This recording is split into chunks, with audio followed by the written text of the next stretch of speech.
প্রিয় বাংলাদেশ, বাংলাদেশের প্রধানমন্ত্রীর আই হ্যাভ এ প্ল্যান কথাগুলো কান দিয়ে শুনুন, ভিডিওটা শেয়ার করে দিবেন। এবং আপনি যেটা বলেছেন মূল্যস্ফীতি হবে কিনা, আমরা তো টাকা ছাপিয়ে দিচ্ছি না। আমরা যেহেতু টাকা ছাপিয়ে দিচ্ছি না, কাজে মূল্যস্ফীতি হবে না। বরং আমরা মনে করি এই টাকাগুলো যখন মার্কেটে যাবে, যারা কৃষক খাত পাচ্ছেন সেই সকল কৃষক, যারা প্রান্তিক পর্যায়ে নারীরা যারা পাচ্ছেন টাকা, নিশ্চয়ই তারা সিঙ্গাপুর বা বিভিন্ন দেশে টাকা পাচার করবেন না। সেই টাকা লোকাল অর্থনীতি দিয়ে তারা খরচ করবেন।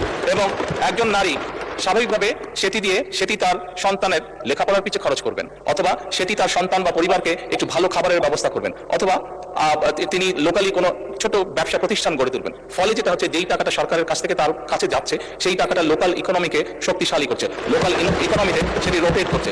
যেমন একজন নারী যখন সেই টাকাটি পাবেন, উনি যদি একটি মুদির দোকানে গিয়ে সদাই করেন, এরকম ওনার আশেপাশে যারা সেটি পাবেন, আরো যে সকল পরিবার, আরো যে সকল নারী পাবেন, তারা সকলে যখন ওই মুদির দোকানে যাবেন, স্বাভাবিক সেই মুদির দোকানের সেল বাড়বে। সেই মুদির দোকানে যখন একজন কর্মচারী যদি এখন থেকে থাকে, 1 মাস পরে বা 2 মাস বা 3 মাস পরে সেই মুদির দোকান মালিক দেখবে যে আমার একজন কর্মচারী দিয়ে হচ্ছে না, তখন সে আরেকজন কর্মচারী নিয়োগ করবে। ফলে কি দাঁড়াচ্ছে, কর্মসংস্থান হচ্ছে। এবং সেই কর্মচারী 2 জন বেতন পাবে, তারাও গিয়ে গামছা কিনবে, লুঙ্গি কিনবে, অথবা তার সন্তানের জন্য চিপস কিনবে, অথবা একটা ছোট্ট ফ্রক কিনবে তার মেয়ের জন্য। ফলে লোকাল ইকোনমি আস্তে আস্তে স্ট্রেনদেন হবে, লোকাল ইকোনমি আস্তে আস্তে বড় হবে। কাজেই মূল্যস্ফীতি হবে বলে আমরা মনে করি না, আমাদের কোনো রিসার্চে মূল্যস্ফীতি বলে না, বরং অর্থনীতি আরো সচল হবে, অর্থনীতি আরো স্ট্রেনদেন হবে। এবং লোকাল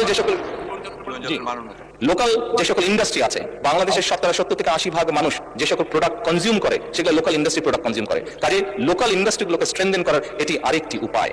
এবং তার ফলে যেটি হবে, সামগ্রিকভাবে ডিপ্রাইভ যে সকল মানুষ আছে, আমি বলছি না যে আগামী 6 মাসের মধ্যে এটি হবে, তবে ইনশাল্লাহ 3 থেকে 5 বছরের মধ্যে আপনি যে পরিবর্তনটি দেখবেন, যারা প্রান্তিক গোষ্ঠীর মানুষ, তাদের জীবনযাত্রার মান ইনশাল্লাহ অনেক উন্নত হবে। ভিডিওটা দ্রুত শেয়ার করে দিন, দেশের জনগণে কথাগুলো শুনুক।